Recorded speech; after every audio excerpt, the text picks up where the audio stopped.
10வது ஸ்லோகம்.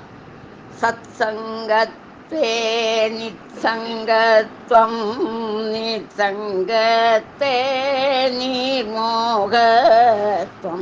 நிர்மோகத்வே நிச்சலதத்வம் நிச்சலதத்வே ஜீவன்முக்திஹி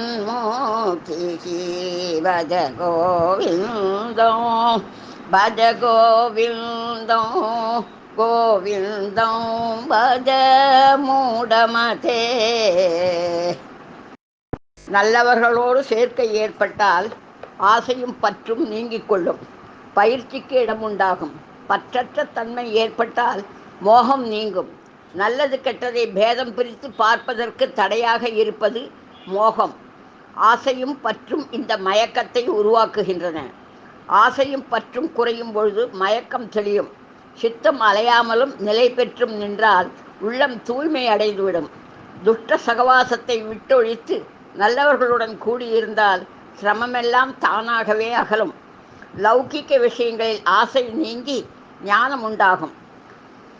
அந்த ஞானம் உண்டானால் உயிரோடு இருக்கும் பொழுதே ஜீவனுக்கு முக்தி ஏற்படும்.